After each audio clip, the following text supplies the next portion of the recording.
Super good afternoon, all of you. So, I'm super excited to host this interview with one of my favorite inspirations, Miss Sona Bhattad. And she's a life coach, certified life coach, on a beautiful mission to help mothers, our mommies, raise strong, independent children who can manage themselves through all walks of life, even when you are busy working. Seriously, I have been following you since last 2 years, I feel, and the way you are growing, the way I gain inspiration from you, from your reels, from your content. Seriously, hats off to you. You are doing such an amazing job, and thank you so much for giving me this opportunity to host you because it's such an honor to be with you. Thank you so much. That was a beautiful introduction. I am honored to be here with you, Gargi. I mean, you are such an inspiration. 14-year-old doing so much, inspiring so many people. I just told my daughter that I have a live with you, and she was like, "Really, Mama, 14 years old? How does she manage?" I said, "Yes, she's a super girl. She manages everything." Thank you so much. And your daughters are also like kids are also superstars. I keep watching your stories. Thank you. Thank you so much. Thank you, Gargi. Welcome. So now, yes, we are just going to start with our interview. And my first question to you is like, what was that tipping point in your life which inspired you to go on this journey of helping our mommies turn their life and help like raise them with their dreams and ambitions that were buried maybe? So like, what was that tipping point or inspiration for you?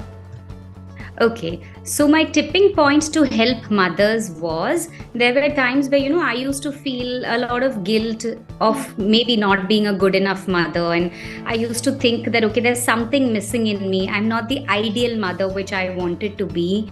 But then as I saw my children growing up, they turned out to be really amazing. They were actually very independent and they used to do all the tasks. And I was just amazed looking at the way they were managing themselves. And there was a point where my daughter wrote a beautiful gratitude letter to me, thanking me as to how she has raised her. And that was when I was like, oh my God, this is such a big thing, the way she's written it. So it is that, there's a lot about how you raise your children, about the mother's energy which passes on to the child. And I thought if moms can benefit, I think this is the best thing that mothers need. And each mother wants the best for their child. Yes, agree. And that's how I took up this whole thing of helping mothers. Super awesome journey. Like, each one of us go through that tipping point in our life. Then we turn our mess into message. And that guilt of yours soon turn into such an amazing mission to help other women and mothers. Absolutely. Thank you so much for doing what you do. Thank you, dear. Thank you so much. Yes. And my second question to you is like, since you work on mothers, according to your experience, what have you observed like their three biggest challenges they face and how do you help them overcome these challenges? Okay, so the biggest challenges I feel is that most important thing is mothers are not leaving it to their children. They feel that they have to be there to do everything for their children. And that's the reason that children don't turn out to be independent, because they know that, they have their mother every single time.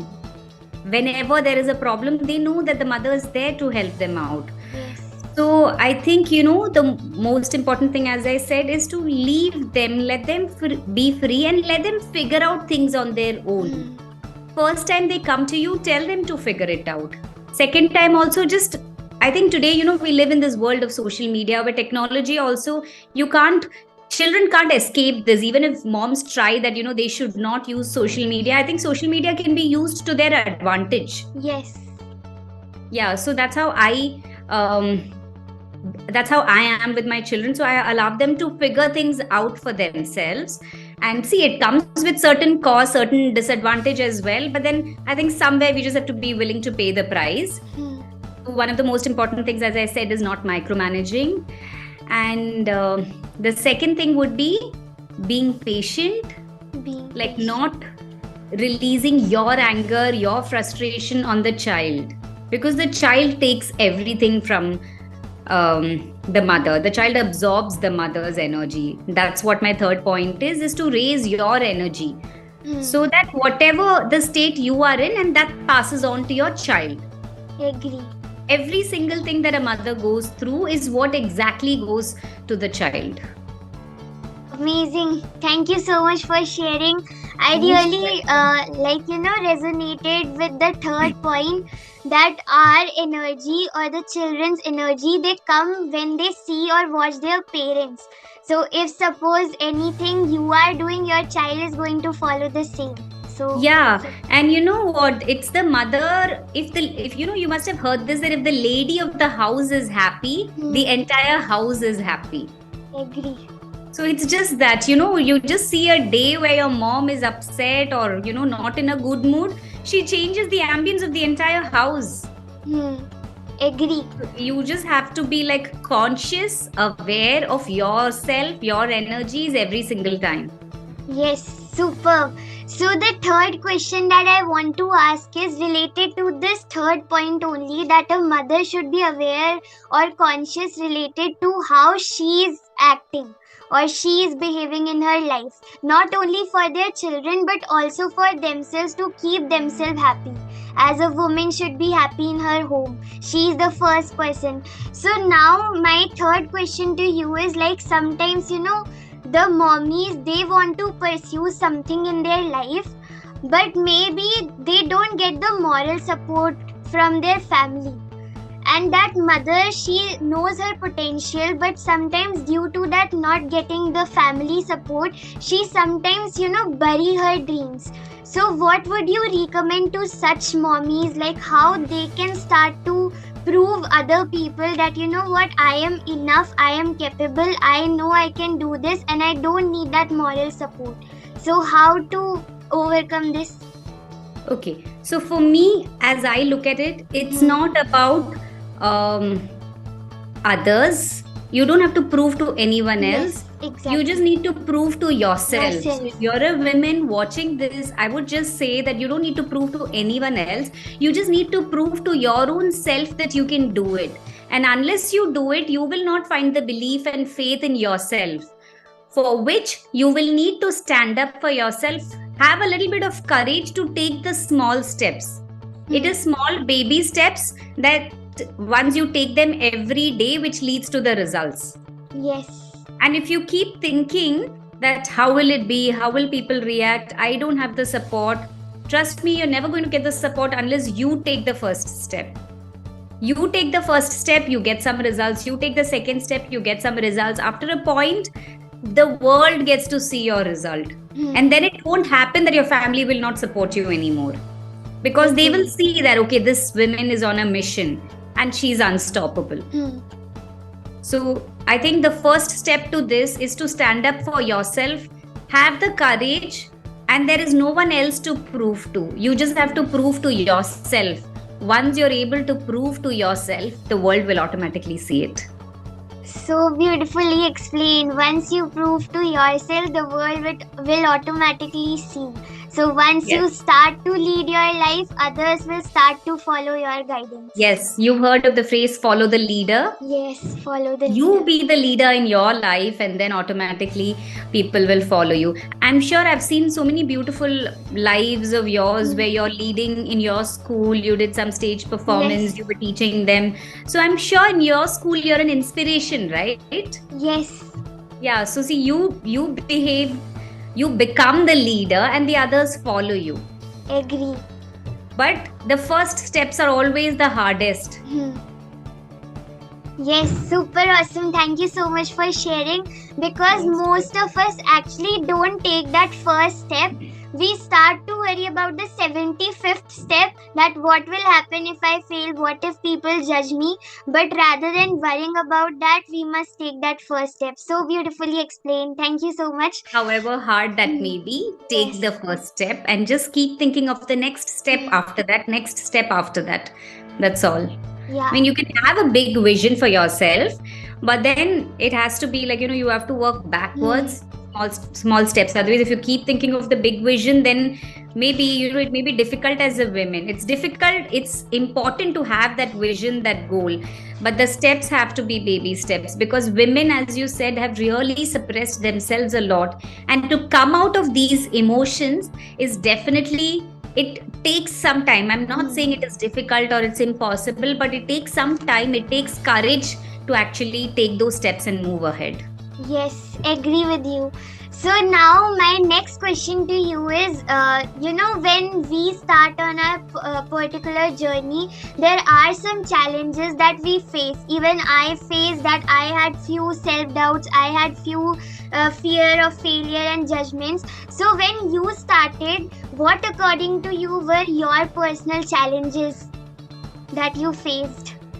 Okay. So for me, when I initially started, and when I had put up my first video, Hmm. and so our work is a lot on social media. So we Yes. are not on social media to do any show Hmm. off or anything like that, but basically it's to inspire people, and it's to use social media wisely.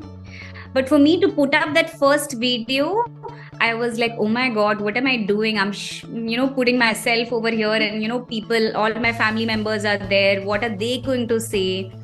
And so those were my first thoughts when I had put up my first video. And how is it going to be? And sometimes if something doesn't turn out to be the way I want, oh my God, you always think that, okay, what will people think? So the judgment of people was always there in my mind. And self doubts, of course, I think they will be there at every step. When you take the next step, always those doubts will keep coming up.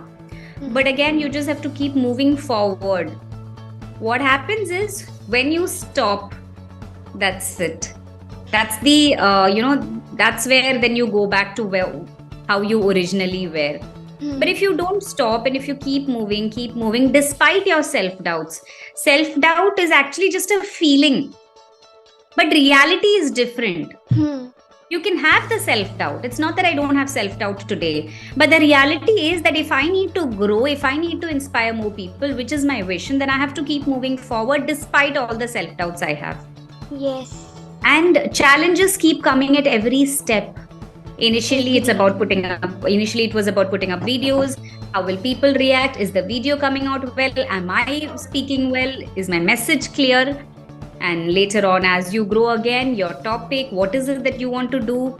Furthermore, when you want to build your business model, so the challenges at every step keep coming.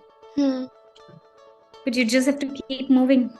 Yes. They are a part of our lives which lead Yeah. us to the path of success. Yes. Absolutely. And when you keep moving slowly, you will see the results. And those results will then motivate you, will then push you to go even further. Agree. They are the ones which actually make us and lead us into the best life that we can live with our best version. Super. Yes, with our best version.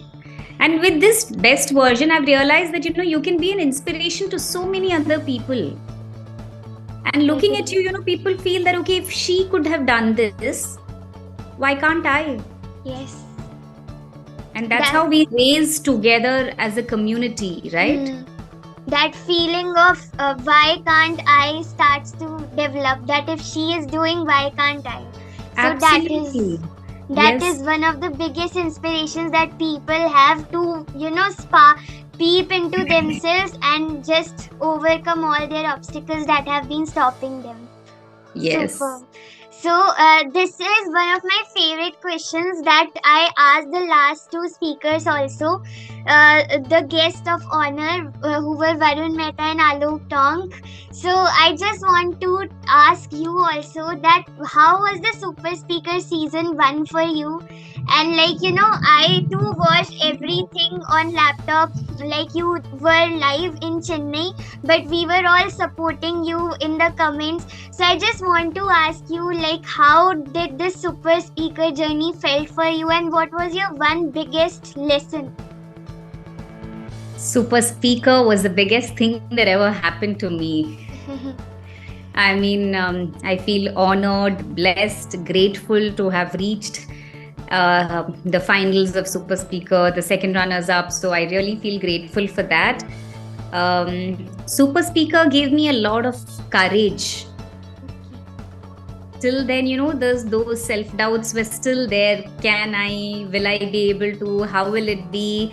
Though I did believe in myself, but somewhere those self beliefs had taken over, which were not allowing me to take some major decisions of my life, which would take my career to the next level. But after Super Speaker, I was able to do that. I was able to gather the courage to start my own coaching company and inspire many women. So that was one of the most important things of Super Speaker. And of course, it got a lot of visibility, credibility, and all of those. All that was definitely there. But personally, for me, it was the courage that it gave me to really take my game up to the next level. And I cannot miss this, that Super Speaker gave me a very, very important tribe, a very lovely tribe who's always there supporting, cheering. Those people are my biggest cheerleaders, and I'm also there for them. We are all there for each other. So it wasn't like a competition. It was more like we were all there for each other throughout the Super Speaker for that final season.